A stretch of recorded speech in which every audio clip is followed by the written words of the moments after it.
이제 그동안에 이제 그 정부를 거듭하면서도 걱정됐던 것들, 네. 그런 것들에 대해서 이제 좀 여쭤보도록 하겠습니다. 제일 먼저 여쭤보고 싶은 거는 이 저성장 국면에 돌입을 합니다. 이제 잠재 성장률이 거의 2% 정도까지 떨어질 거라는 1%대로 거의 떨어졌다고 봐야죠. 있습니다. 그러면은 이제 저성장 국면에 돌입하면 저성장이 이제 충분히 예측이 되기 때문에 거기에 따라서 우리가 모든 대응책을 강구를 하죠. 기업도 하고 정부도 하고 합니다. 그런데 이제 그거를 보면서 이 분명히 쉽게 해결할 수 있는 것 같은데 네. 정부가 바뀌어도 해결되지 않아서 참 안타까운 게 하나 있었습니다. 그건 뭐냐면 이 선진국으로 갈수록 산업이 고도화하면서 서비스업의 비중이 늘어납니다. 그렇죠. 네.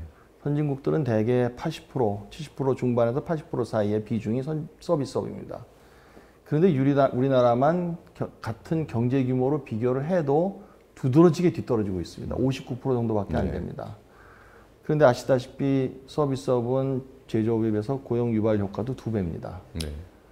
그러면 우리가 이거를 감안을 하면 남들보다 더 앞서서 나가지는 않더라도 우리 정도 나라에서 당연히 할 정도까지 따라잡기만 하면 GDP의 10%면 어마어마한 금액이거든요. 그렇죠. 거기서 나오는 고용도 대단합니다. 그럼요. 200조 정도인데 네, 엄청. 그런데도 불구하고 제가 상임회장하는 8년 동안 서비스 발전 기본법을 통과시켜 달라고 그렇게 노력을 했는데도 안 됐거든요. 또 서비스업이 그동안에 그렇게 주장하고 설득하려고 했는데도 전혀 풀리질 않습니다, 지금. 그러면 새로운 구상에도 발표를 하셨지만 그 발표하신 법률, 회계, 금융 이런 거 말고도 사실 뭐 조금 조심스럽긴 합니다만은 교육 의료도 있습니다. 네. 근데 이거는 이제는 그렇게 지나치게 정치적인 경계심만 갖고 다룰 일은 좀 아니라고 생각이 됩니다.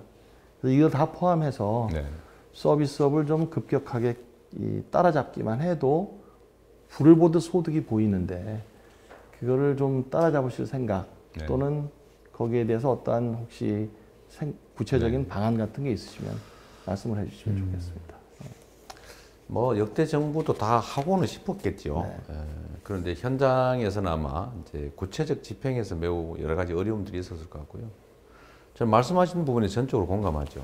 이제 이 변화의 속도가 빠른 시대가 오기 때문에 이제 전통 제조업은 변화에 적응하는 게 상당히 쉽지가 않죠. 적응에.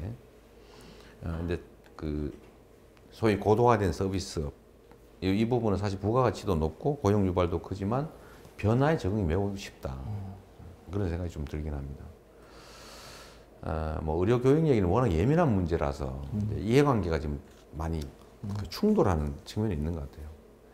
저도 여쭤보기 조심스럽습니다. 네, 말 잘못하면 큰일 날 수가 있기 때문에. 그래서 그런 부분들도 포함해서 말씀대로 서비스업 고도화라고 하는 것은 우리 꼭 가야 될 일이고요.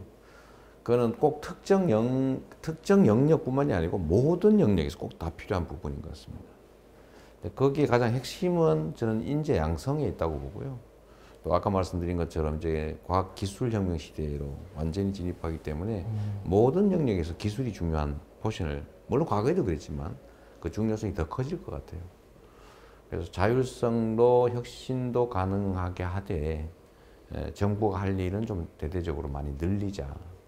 그리고 시장에 대해서 가능하면 결국 이 규제에 관한 문제인데 그렇습니다. 사실은 규제에 관한 문제인데 풀어주시면 규제는 창의와 혁신 그다음 효율을 제고하는 방향에서 필요한 부분에 한정하고 행정적 편의를 위한 문제 부분은 최소화하자.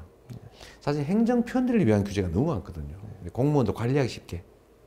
근데 국민의 생명과 안전 문제라든지 또는 뭐 불평등에 관한 문제라든지 국민들 사이 이해관계가 충돌하는 문제들은 사실은 좀 어쨌든 사회적 대화들도 필요하고 필요한 보완 장치도 있어야 되겠죠.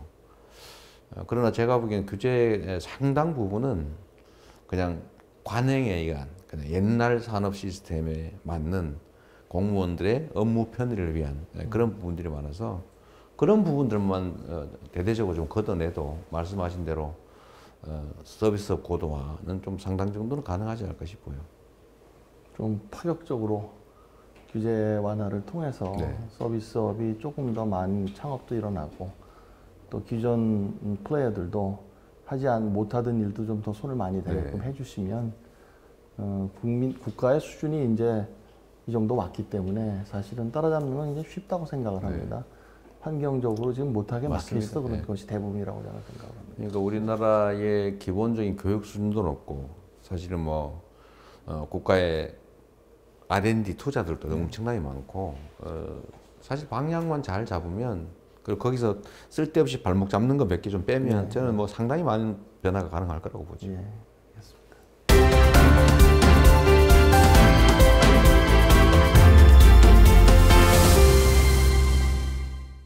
그 경제 활력 이야기를 좀 더 드리겠습니다. 새로운 산업이 활발하게 일어나야 되는데 후보께서 발표하신 그 비전이나 이런 데도 보면 이 새로운 미래를 위해서 하드웨어, 소프트웨어를 대폭 강화하시겠다는 말씀도 있고 사실은 미래에 대한 부분은 상당히 희망적으로 보고 있습니다.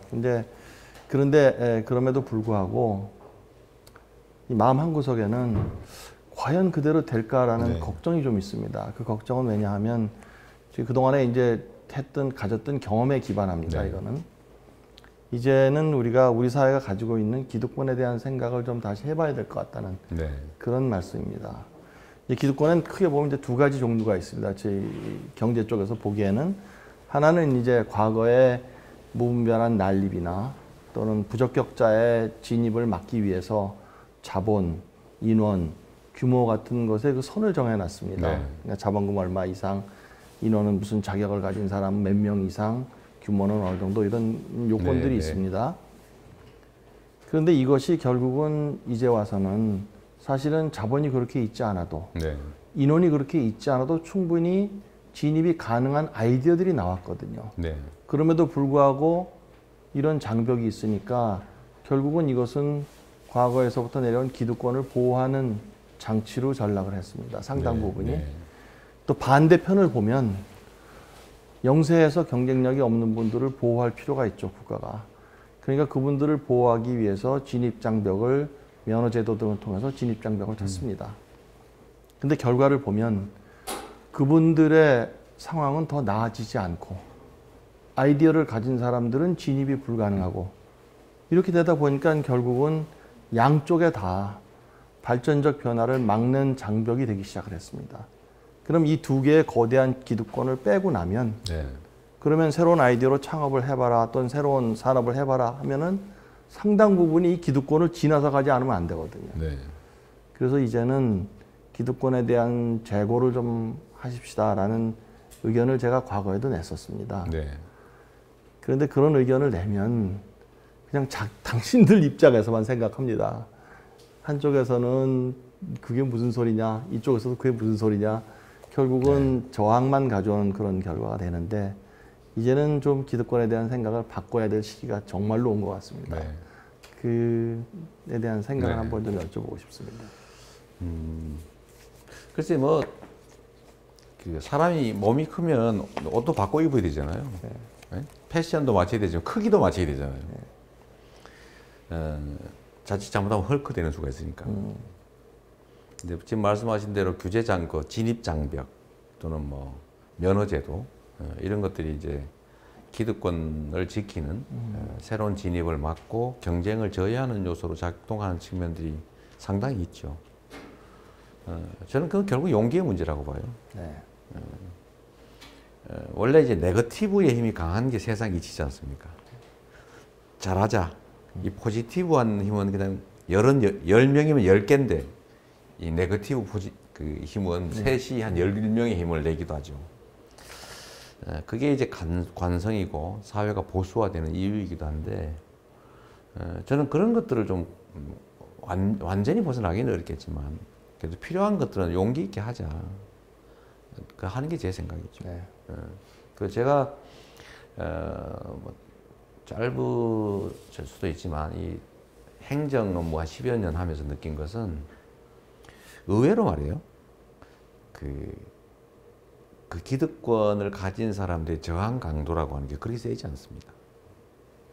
합리적으로 대안을 만들고 충분히 존중하고 충분히 설득하고 충분히 요구를 수용하면 거의 다 받아들여요. 합리적 요구라면. 그냥 불합리한 기득권이라면 포기하더라고요. 그러니까 제가 그걸 아주 작은 것들에서 많이 느껴와서 결국은 제가 아주 남들이 보기 매우 위험한 도전을 했던 게 그 계곡에 그 불법 시설을 정비하는 거예요. 다른 사람들이 그거 할 때 못 하겠어요. 해봐야 분란만 일으키고 성과도 못 내고 아마 비난받을 거다. 그 말썽만 날 거다. 근데 저는 확신이 있었어요.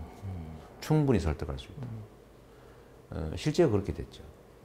오히려 그분들이 잘했다고 할 정도로 제가 대안들 잘 만들고 그런 걸 보면 우리 사회 그 외에 나머지 논쟁되는 기득권이나 진입장벽들도 충분히 논의하고 국민들이 공감하고 또 대안도 만들어야 되니까 일부는 그런 것들 하면 저는 대화를 통해 상당 정도 해결할 수 있다고 봐요.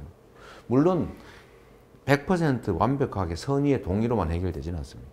물론 그 뒤에는 권한이라고 하는 게 받쳐줘야죠. 합리적인 의견을 수용하지 않으면 강제로 관철할 수도 있다. 라는 전제에서 하면 제가 보니 상당 정도는 대화로 문제 해결이 가능하다고 봅니다. 그래야 진짜 사회가 발전하죠. 합리성에 기반한 그 논쟁보다 자신의 유불리가 이제 앞을 막으면 그렇죠. 내가 불합리하더라도 고집을 하는 그런 경우도 많지 않습니까? 그런데 그게 일반적인데 지금까지 우리가 본 현상인데 의외로 그러지 않은 면이 있습니다.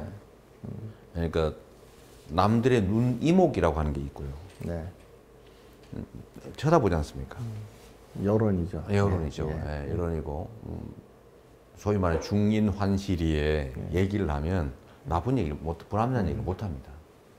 그래서 그런 점들은 그게 민도라고 하는 것이고요. 또 시민의식이고 그야말로 과거처럼 집단 이기주의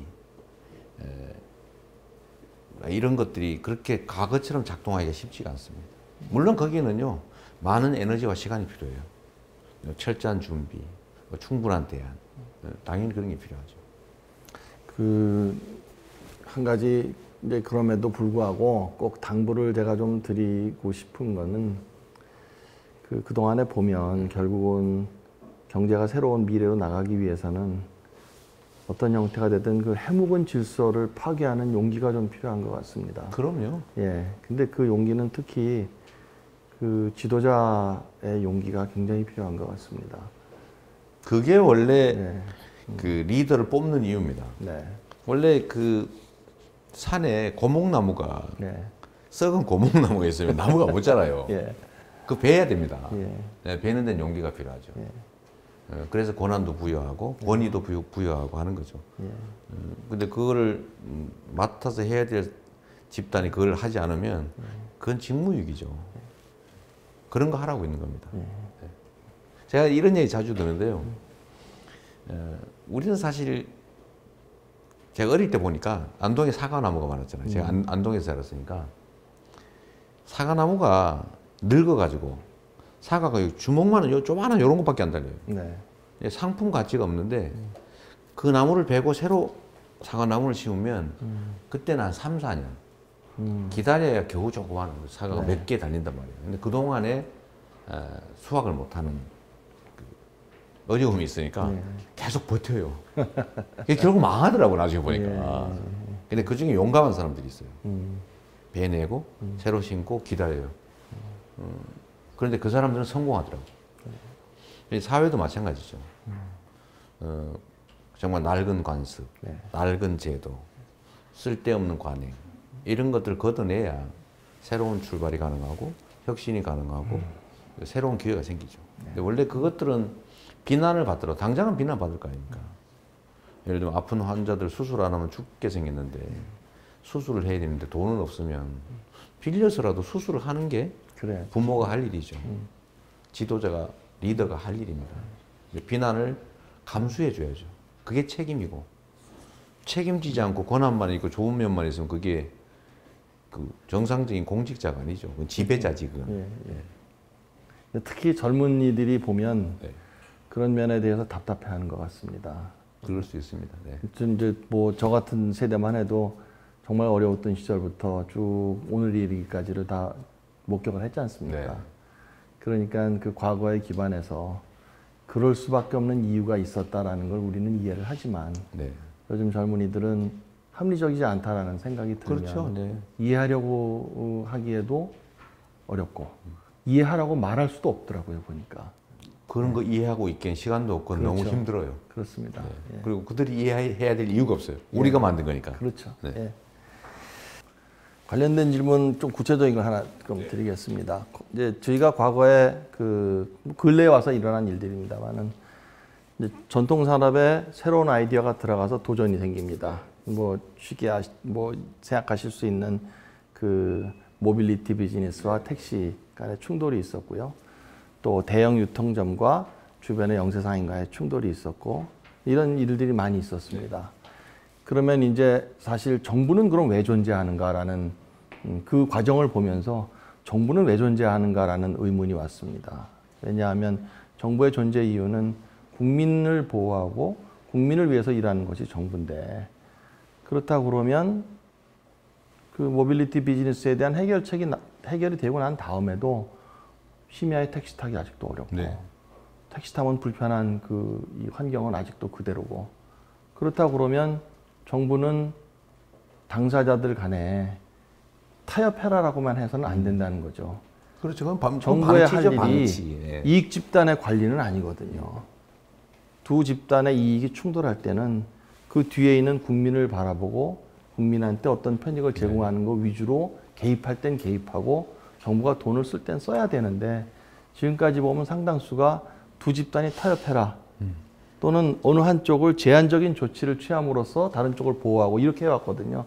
그러면 결국은 그 자체가 문제는 잠시 수면 아래로 내려가는데 불만도 잠재워지는데 발전적 변화는 막는다는 겁니다. 그래서 이런 문제는 좀 정부가 그 이해가 엇갈리는 집단의 충돌과 상반된 거를 조정하는 역할이라기보다는 그 뒤에 있는 더 많은 국민들의 편익을 보고 조정보다는 사실은 개입해서 한쪽에 해결을 함으로써 다른 쪽을 무마시킨다. 적극적인 개입을 좀 해야 된다는 생각이 그게 성장을 이끌어낸다고 생각하거든요. 그 부분에 대해서는 어떻게 생각하십니까? 그것도 결국 이제 아까 말씀하셨던 진입 장벽과 면허 제도 이제 그 부분에 이제 한 예인 것 같아요. 예인 같은데 사실은 이제 그 면허 제도가 가지는 아주 맹점이죠. 그 중에 제가 운수 면허는 정말로 심각한 문제가 있는데요. 예를 들면 의사 면허는 당대에서 끝나지 않습니까? 그런데 운수 면허는 영구불변입니다. 그러니까 팔수도 있고 상속도 되고 한 번 면허를 하면 이 나라 국가 체제가 존속하는 날 끝까지 가요. 이게 과연 면허 제도에 맞냐라는 의문은 사실 있죠. 그런데 또 한 가지는 이제 이미 그런 걸 전제로 거래가 일어나고 있기 때문에 예를 들면 그런 전제로 샀지 않습니까? 영구히 존속하는 면허다. 그러니까 그거를 함부로 훼손하기도 또 어려운 거죠. 그러니까 정부 입장은 아주 난처한 상황인 것 같아요. 근데 이것도 저는 이제 상황을 조성을 좀 해야 된다고 보죠. 맡겨서 이 상태에서 포기하라고 하거나 할 수 없지 않습니까? 포기되지 않죠. 그럼 그 싸움밖에 안 남죠. 매입을 해야 된다는 얘기도 있었습니다. 네, 그렇습니다. 예. 그러니까 상황을 조성해야 된다. 해결할 상황. 네. 그래서 그 중에 하나가 뭐였냐면 버스 면허가 똑같은 문제가 있습니다. 이 버스 면허도 한 번 해주면 취소가 안 돼요. 그러니까 그 회사는 더더구나 사람보다 더 오래 존속하지 않습니까? 네. 그래서 경기도도 그 문제가 있었는데 저희는 사실은 이제 면허를 전부 다 회수했어요. 네. 광역버스는. 왜 어떻게 회수할 수 있었냐면 서울 같은 경우는 버스의 부족분을 전부 지원해주고 있잖아요. 네. 도덕적 해이가 발생하거든요. 지원금 계속 늘어나죠. 근데 경기도는 저희가 어떻게 했냐면 이번에 그 수지 상황이 매우 나빠진 거예요. 회사들이 망하게 생겨서 추가 재정 지원을 하지 않으면 그 유지를 할 수 없는 상황이 돼서 제가 버스 회사들하고 타협을 했어요. 뭐 어떻게 하겠냐면 내가 사서 회수해서 이 회사에다 면허를 한시적으로 주겠다. 그 다음에 운영비는 입찰한다. 그래서 거의 같은 회사들이 입찰을 받아갔어요. 네. 면허를 반납하고 대신 5년 더하기 10년 하고 필요하면 더 연장을 하는데 얼마 지원하면 되는지 입찰을 한 다음에 얼마 지원하는 조건으로 면허를 사실은 회수했죠.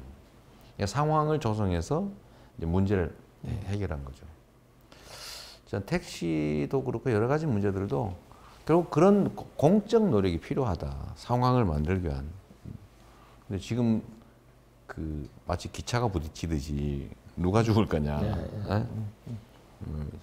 신규 모빌리티 산업을 위해서 택시를 희생시킬 거냐. 택시를 위해서 이걸 포기시킬 거냐. 둘 중에 하나를 선택해야 된다면 사실은 기득권이 훨씬 더 셀 수밖에 없죠. 그러니까 너무 무모한 것 같아요. 그럴 경우는 상당한 좀 에너지, 비용, 노력을 들여서 조성을 해서 문제를 해결해 나가야 된다. 당사자들끼리는 할 수 없는 일이죠.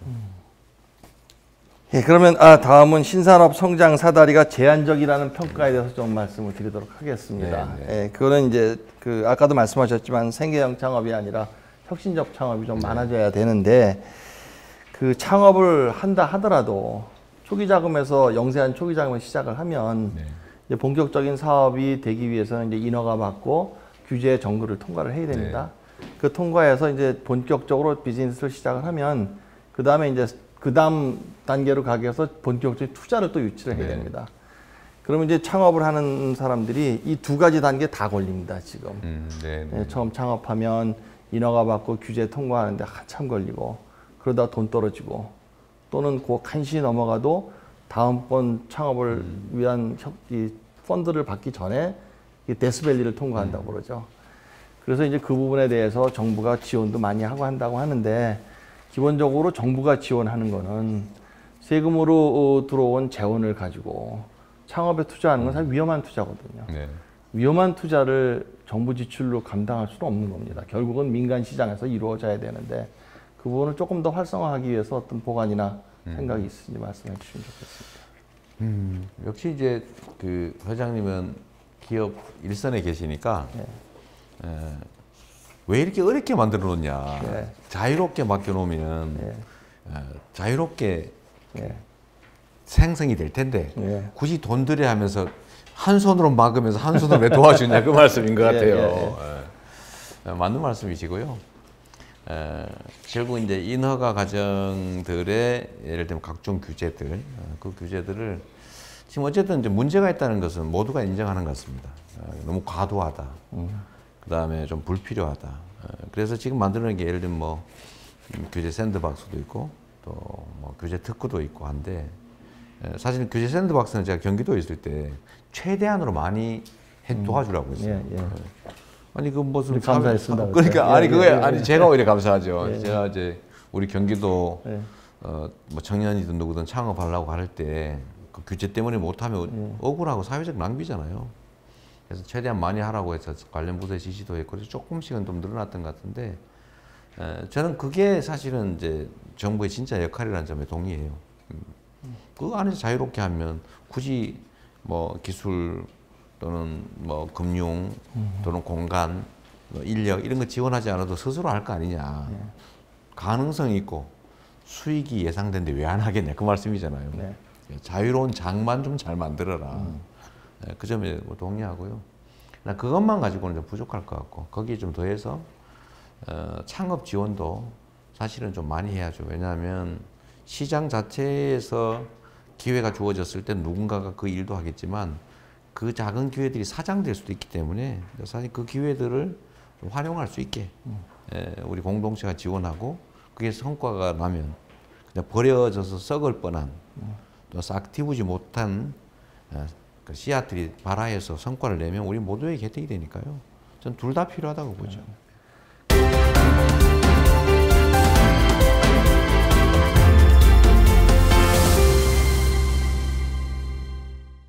그 역동성에 대한 다른 이야기를 또 하나 여쭤보도록 하겠습니다.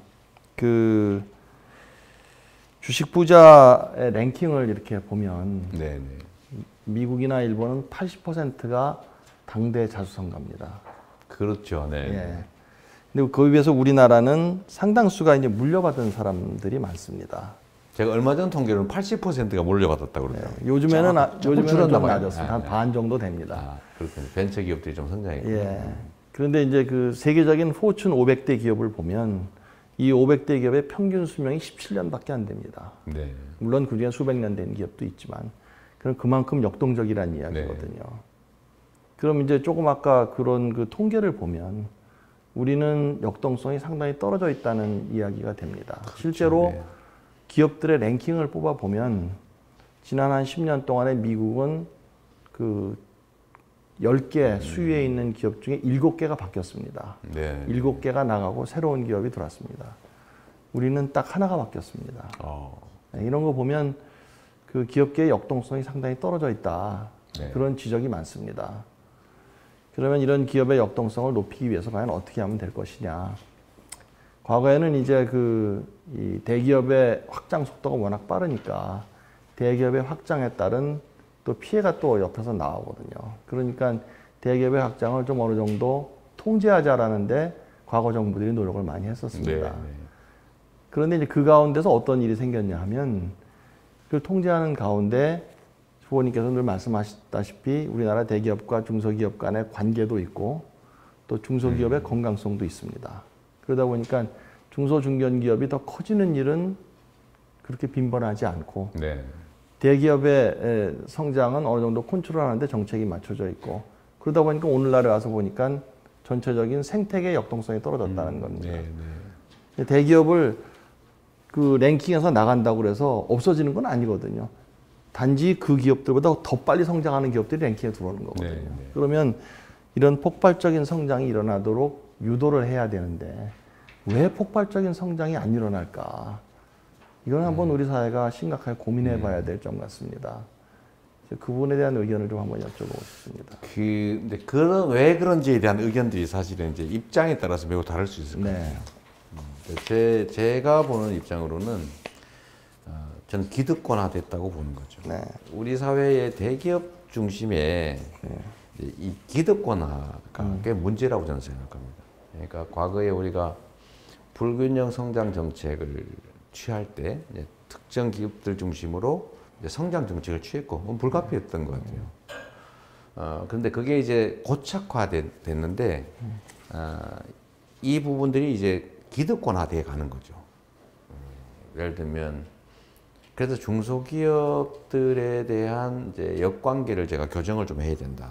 대기업과 중소기업의 그 핵심이라고 보는 이유도 사실 거기 있습니다. 여러 가지 이유가 있겠지만 저는 뭐라 그럴까요? 좀 불투명한 그 내부 질서, 특히 이제 상속 과정에서 생겨나는 각종 편법들, 또는 부당한 내부 거래, 또는 중소기업들과 대기업들 간의 이제 힘의 불균형에서 오는 문제들 이런 것들이 사실은 역동성을 좀 저해하고 있지 않느냐 그런 생각을 좀 하고 있죠. 근데 이거는 사실 너무나 고질적인 것이어서 사실 손대기도 매우 어렵고 또 뭔가 교정하려는 시도들을 좀 하면 엄청난 저항이 따라서 그 제도 개혁도 쉽지는 않은 것 같아요. 많이 개선되긴 하지 않았습니까? 물론이죠. 예. 뭐 내부 거래 같은 경우는 뭐 대단히 엄격한 규정이 됐죠. 있기 때문에 산업의 모든 부분을 대기업 군단들이죠. 집단들이 정말 다 지배하다시피 하고 있는. 그래서 국내 산업이 거의 다 피라미드화되어 있는 뭐 그런 문제들이 사실은 매우 심각한 과제 아니겠냐 그런 생각이 좀 들긴 해요. 그래도 한편으로 보면 있는 측면이 있어요. 이해하는 입장에서 보면 기업은 당연히 이윤 추구를 하고 성장 추구를 하기 때문에 그것이 대기업만의 꼭 잘못이라고 보기에는 조금 너무하지 않은가 그런 지적도 있긴 있습니다. 그게 약간 차이인데 저는 대기업들이 잘못됐다고 생각하지 않아요. 네. 원래 기업이든 개인이든 자기 환경의 산물이거든요. 그럼요. 그 환경 안에서 자기 이익을 극대화하기 위해서 노력하는 거예요. 그게 전 자본주의 시장 질서가 존재하는 이유죠. 문제는 저는 그들의 그 경쟁의 환경을 만들고 제어하는 정치와 행정이 책임을 다하지 못했다고 보는 겁니다. 그들을 비난할 일은 아니죠. 그 제도를 만들어서 운영하는 측의 부족함이죠. 알겠습니다. 그러면 이제 얘기를 연관된 얘기로 가보겠습니다. 조금 더 넓은 얘기인데 이제 일부에서는 시장 경제니까 맹간하면 다 시장에 맡겨놔야 된다고 그러고 또 일부에서는 시장에만 맡겨놓으면 안 되고 정부가 상당한 개입을 해야 된다고 그러고 그러니까 시장이 먼저냐 정부의 개입이 먼저냐 이건 항상 논란이 되어 왔고 경우에 따라서 이게 맞기도 하고 저게 맞기도 합니다. 그런데 그 정부가 지나치게 시장을 이기려고 해도 안 되고 그렇습니다. 시장이 만능이 돼서도 안 되는데 문제는 정부가 개입을 어디까지 하며 어떤 때 개입을 해야 되는가 소위 말하는 정부 개입의 요건이랄까 조건이랄까 요게 중요한 것 같습니다. 그러니까 그 원론적으로 시장 개입이 먼저냐 정부 개입이 시장이 먼저냐 정부가 먼저냐는 아니고 후보님이 보시기에 요 정도까지는 정부가 개입을 해야 된다. 요 정도가 되면 그런 요건이랄까 조건이랄까 그런 걸 한번 얘기를 해봐 주시죠. 그러니까 제가 자주 인용하는 이제 일종의 경구 같은 건데 시장을 이기는 정부도 없고 정부 정책에 반해서 시장이 존재할 수도 없다. 매우 협력적이고 의존적인 관계에 있다라는 거죠. 근데 그러면 어느 정도 범위까지를 개입하고 어느 정도까지를 자율의 영역으로 맡길 거냐. 결국 가치 판단의 문제거든요. 추상적으로 얘기하면 저는 그렇게 생각하죠. 시장은 효율과 경쟁과 창의를 촉진하는 장으로 유지해야 된다. 소위 경쟁과 효율이 떨어지는 상황, 즉 시장 실패가 예견된다면 그때는 개입해서 경쟁과 효율이 다시 발휘될 수 있도록 하는 거다라고 저는 말할 수 있다고 보는데 문제는 그게 구체적으로 어디까지나 이게 문제가 되는 거죠. 근데 거기는 이제 누군가의 철학과 가치가 반영되죠. 예를 들면 뭐 최대한 자유롭게 하다가 결국 대공황을 맞지 않습니까? 독점, 뭐 카르텔 이런 것들이 그것도 자유의 일부로 봐줬던 거죠. 그러다 결국은 대대적인 개입과 개혁, 규제 이걸 통해서 사실은 이제 미국이 대공황을 극복했지만 다시 또 비효율이 거기서도 발생한다고 보니까 소위 신자유주의로 다시 갔다가 다시 이제 또 이제 수정주의로 저는 옮겨가는 과정이라고 지금 보죠. 결국 철학과 가치가 반영되지만 저는 결국 시장의 효율이 극대화되는 방식으로 가야 된다. 그게 이제 강자들이 일방적으로 전행할 수 있는 것이 시장은 아니죠. 그건 경쟁이 아니죠. 그거는 약탈이죠. 경쟁의 이름의 약탈. 경쟁의 이름의 착취가 이루어져서는 안 된다. 그 행정 부분에 좀 적극성도 좀 촉진을 해야 될 것 같습니다. 행정이 소극적으로 나가면 법하고 상관없이 일선 현장에서 다 사장이 되거든요. 결국은 이 행정 관료 조직을 지휘하는 지휘자들, 즉 선출직 공직자들의 역량과 태도, 마인드가 제일 중요하다고 생각합니다. 제가 경기도에서 이렇게 보니까 사실 기업인들 제일 심각한 게 시간 문제잖아요. 그렇죠. 시간이 돈이잖아요. 행정소송, 심판 이런 것도 제가 너무 질질 끈다. 가부간의 결론을 빨리 내줘라. 불안정이 비용이니까. 그러려면 사실 공무원 숫자가 좀 필요하거든요. 팀 더 만들고. 또 예를 들면 수용기간. 이런 건 너무 밀린다. 그러니까 빨리 결정해 주자. 그다음에 현장의 목소리를 존중하고 자꾸 새로운 정책 만들려고 머리 쥐어짜지 마라. 그걸 원하는 사람들의 얘기를 들어라. 그들이 원하는 걸 해줘라. 이렇게 해서 사실 성과들이 좀 많이 나긴 했던 것 같아요. 그래서 저는 시장의 자율, 창의, 욕망 이런 것들을 최대화할 필요가 있다. 제가 이렇게 그 규제나 행정이나 이런 부분에 소위 말하는 그 질서가 주는 중압, 장벽 이거에 대해서 질문을 많이 드린 이유는 사실은 젊은이들에 대한 미안함 때문에 그랬습니다. 그 경기도에서도 많이 도와주셨지만 그 샌드박스나 또 창업한 친구들의 그 법제화를 돕기 위해서 국회도 많이 갔었거든요, 제가. 그런데 이 문재인 정부, 이번 정부에서만도 국회가 만들어낸 규제 법안이 3,900건이 넘습니다. 아, 그래요? 그렇게 쏟아져 들어옵니다, 지금도. 그러니까 젊은 창업자들 또 젊은이들은 이 질서를 이해를 못 합니다. 아까도 말씀드렸다시피.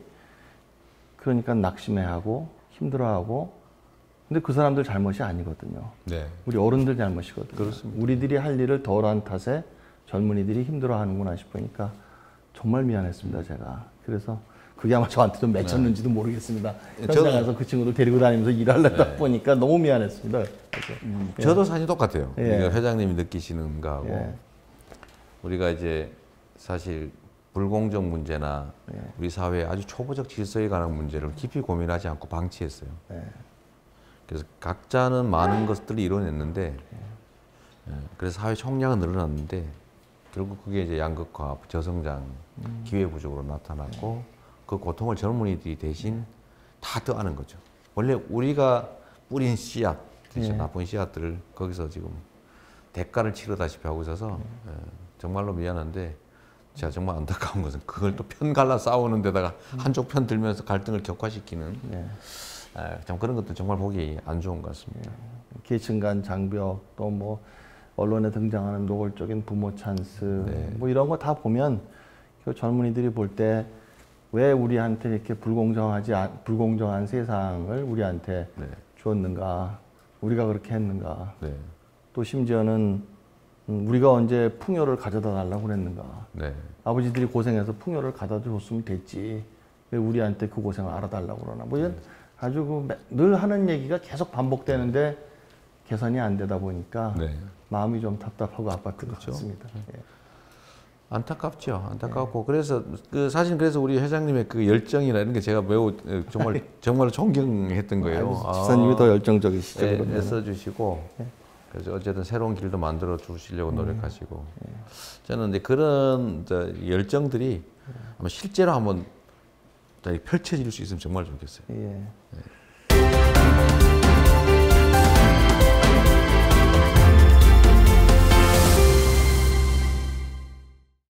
이제 마지막 그룹인데 조금 불편하신 질문일지 모르겠습니다. 한두 가지만 여쭤보겠습니다. 우리 사회에 이제 그 반기업 정서라는 것이 상당히 팽배해 있지 않습니까? 근데 그 반기업 정서의 정체를 자세히 들여다보면 기업과 기업이를 좀 구분할 필요가 있는 것 같습니다. 왜냐하면 반기업 정서가 생길 정도로 국민들이 안타까워하고 실망하셨을 때는 대개 기업인으로부터 온 경우가 상당히 많았거든요. 물론 기업의 경우도 있긴 있습니다. 그런데 결국 기업을 움직이는 건 구성원이고 구성원들은 평가 제도에 따라서 움직이는 거 아니겠습니까? 이런 걸 바라보면 이제 우리 대기업에 다니는 상당수의 직원들도 반기업 정서에 맞닥뜨릴 때는 상당히 힘들어합니다. 왜냐하면 그들도 다 성실하게 일했고 그들의 책임이 아니거든요. 또 기업인들도 보면은 우리 대다수는 성실하게 열심히 회사를 성장시켜 노력했는데 한두 사람 때문에 우리가 욕먹는다는 그런 불만도 있고 우리 사회 가지고는 반기업 정서에 대해서 한 말씀 해주시기 좀 부탁을 드리겠습니다. 어떻게 보시는지 앞으로 또 어떻게 돼야 될지. 사실은 매우 정말 안타까운 일이죠. 기업이라고 하는 것은 자본주의 시장 경제의 축이고요. 자본주의 시스템의 핵 아닙니까? 기업이 없으면 시장과 경제가 없어지는데요. 그렇죠. 피할 수도 없고 매우 중요한 역할을 하죠. 모든 일자리도 국가 재정도 다 기업으로부터 나오는 거죠. 기업은 성경에도 나오는 말 아닙니까? 근데 사실 이제 반기업 정서는 아닌 것 같고요. 제가 보기에는 반기업인 정서인 것 같아요. 그러니까 기업 자체를 부인하는 그런 생각들은 사실 별로 없는 것 같습니다. 왜냐하면 기업은 일자리도 만들고 우리 경제의 토대인데요. 그걸 부인하는 경우는 아닌 것 같고요. 기업인 또는 기업인들의 행태에 대한 반감이 아마 투영되어 있지 않나 싶고요. 또 저런 것도 있는 것 같아요. 저는 사실은 이제 자꾸 저한테 이재명은 반기업인? 오히려 저한테. 저는 그렇지 않죠. 그렇지 않은 거 분명한데 이것도 역시 이제 그 양극단 논리, 진영 논리의 소산인 경우가 많습니다. 그러니까 그 진보 개혁 진영, 민주 개혁 진영은 진보적이다. 진보적인 진영은 노동 중심이다. 진보적인 진영은 복지와 분배를 중시한다. 결국 반기업적이다. 반시장적이다. 이런 선입관 그리고 이제 그런 프레임 공격들이 있었던 것 같아요. 그리고 반대쪽은 예를 들면 부패하지만 유능한 친기업 조직 뭐 이런 식으로 이제 계속 프레임화됐던 것 같아요. 그게 한 원인인 것 같은데 저는 그렇게 생각하죠. 아까도 그 말씀 얼핏 하셨는데 기업이라고 하는 게 기업인의 소유가 법률적으로 기업인의 소유지만 거기는 이해관계자가 예를 들면 일하는 노동자들 또는 구매하는 소비자들 투자한 주주들 그리고 돈을 빌려준 채권자들 또는 그걸 둘러싼 주변 환경 얼마나 많은 사람들이 관여합니까? 그러니까 소위 이해관계자들이라고 하잖아요. 그러니까 그 정말로 많은 사람들의 이해관계의 축인데 그걸 어떻게 부인하겠습니까? 근데 그 중에 예를 들면 전 노동자도 중요하고 사용자도 중요하고 투자자도 중요하고 다 중요한데 그 중에 노동에 대한 이 친노동이면 반기업이냐? 저는 아니라고 생각하죠. 친노동이 친기업이고 합쳐서 친경제. 그게 경제 전체니까요. 이렇게 좀 포용적으로 좀 받아들여져야 되겠다. 또 저는 이제 그걸 사실은 뭐 깨려고 노력한 것도 있지만 실제로는 그걸 종합적으로 봤기 때문에 제가 시장을 하면서도 그 정치적 공격을 다 예상했어요. 시유지 빌려주고 호텔 짓게 하고 시유지 빌려줘서 무슨 R&D 센터 짓게 하고 뻔하지요 뭐. 혜택을 줘야 기업이 오지. 혜택이 없는데 기업이 왜 옵니까? 그러니까 혜택 없이 기업을 데려오는 거는 그거는 기업 유치가 아니고 그건 납치다 납치. 근데 납치가 가능하냐 제가 이런 농담도 했는데요. 근데 사람들은 납치를 강요하는 거예요. 납치되지 않잖아요. 그래서 저는 이제 전에 매경에서 조사를 했을 때 도지사 당선 직후에 친기업인 광역단체장에서 제가 압도적 1등을 했는데 사람들이 그거 보고 놀란 거예요. 아, 저 친노동 반기업인으로 알려져 있는데 중소기업 임원 50명, 대기업 임원 50명 2표씩 투표했을 때 제가 37표인가 뭐 이렇게 받아가지고 압도적으로 많이 받았습니다. 근데 반대표도 좀 많긴 하더군요. 그런데 아마 그게 제가 시장을 하면서 이렇게 했던 기업 정책들, 산업 정책들을 봐주신 것 같아요. 저는 앞으로도 그렇게 해야 된다고 보죠. 일자리를 만드는 것도, 우리 국가 경제의 총량을 키우는 것도, 국가 재정을 튼튼하게 하는 것도 전부 기업으로부터 오는 것이다. 기업 활동에 공간을 최대한 넓게 열어주고 창조와 혁신이 가능하도록 지지하고 조성해주고 필요한 최소한의 것들을 국가가 책임져주고 그리고 상응하는 책임도 요구하자. 그래야 이게 전체가 좋아지지 않겠습니까? 그 이제 마지막 질문 드리도록 하겠습니다. 방금 하신 말씀하고 연관된 건데 제가 보기에도 우리 이 후보가 그 친기업적이라는 건 뭐 제가 누구보다 잘 압니다. 여러 번 제가 면담도 했고 또 오늘 또 설명 많이 하셨고 그럼에도 불구하고 그 후보를 잘 모르시는 분들 사이에서 후보가 이 혹시 좌파적 이념이나 지나친 분배주의에 몰입된 그런 분이 아닐까 우려하는 목소리가 있긴 합니다. 그분들에 대해서 혹시 한마디 하실 말씀 있으시면 해주시면 어떻겠습니까? 그러니까 제가 출신이 그래서 그런 것 같아요.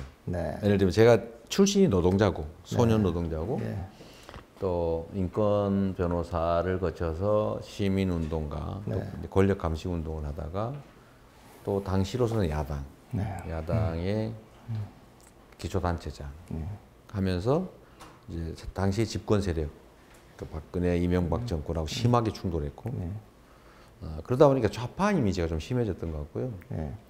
그리고 이제 소위 종북 놀이를 많이 당했죠 제가. 예를 들면 그 청소 용역 회사를 제가 협동조합 형태로 회사를 만들어서 노동자들한테 줬거든요. 그 중간에서 누가 떼먹길래. 일단 이제 그런 것들 그 중에 조합원 중에 뭐 2명이 민주노동당 당원이 있다는 이유로 이제 종북 자금줄이라고 공격을 또 심하게 당했고 한 2년, 3년 이상 호되게 당했죠. 전 언론이 저를 뭐 예를 들면 북한의 공작금을 받은 그 종북 좌파 이렇게 막 공격을 해놓으니까 아 저기는 그렇지 민주개혁진영은 원래 좌파인데 그 노동자고 분배 중시하고 하니까 당연히 반기업이겠지 이렇게 생각했던 것 같아요. 그게 아주 일반 대중들한테 많이 각인돼 있는 것 같고 다만 아까 말씀드렸던 것처럼 기업 임원들한테 조사를 하면 아닌데 이런 기대치들이 반영이 됐는데 그게 지금 약간 섞이지 못한 상황인 것 같습니다. 그래도 우리 회장님께서도 이렇게 대담 시간도 마련해 주시고 이거 사실 아시니까 그런 거잖아요. 제가 예를 들면 진짜 노동자 편만 들고 성장이나 기업 활동에 저해가 되는 방식의 분배나 강요하고 그랬으면 같이 안 놀아줬을 거 아닙니까? 대담하기 부담스럽죠. 그래서 이제 그런 점들은 제가 설명을 좀 드리고 싶고요. 어쨌든 우리가 인류가 만드는 가장 좋은 정치 제도는 민주주의고 또 경제 시스템으로는 자본주의 시장 경제 아니겠습니까? 만든 최고 형태의 제도죠. 이 두 가지 제도를 통해서 어쨌든 인류 문명도 경제도 인간의 삶도 개선되고 있는 거니까요. 최적화되도록 가장 효율을 최대로 발휘할 수 있도록 만드는 게 우리 역할이라는 생각이 듭니다. 고맙습니다. 제가 오늘 질문을 상당히 많이 드렸는데 사실은 재밌었어요. 준비한 질문이 더 있긴 더 있었습니다. 다음 기회에 한번 또 보다 보니까 이미 앞 질문에서 대답을 다 해주셔서 그래서 이 정도로 끝낼 수 있을 것 같습니다. 앞으로도 자주 이렇게 수시로 제가 경제 자문 구하면 도와주시는 겁니까? 그러겠습니다. 저는 뭐 이제 은퇴해서 가진 게 기억과 경험밖에 없기 때문에 그렇고 또 이 국가의 지도자 후보로 나서셨을 때는 사실 무슨 후보로 나서신 분들 대부분 다 그러시겠지만 개인의 뭐 이익이나 뭐가 있겠습니까? 다 나라와 국민을 위해서 하시는 일이고 또 제 입장도 국민의 한 사람으로서 또 그런 궁금증에 제가 아는 게 있다면 답변 드리고 말씀드리고 하는 게 당연한 소임 아니겠습니까? 시간 내주셔서 고맙습니다. 저도 자주 제가 연락드리고 또 도움도 받겠습니다. 그러겠습니다. 고맙습니다. 수고하셨습니다.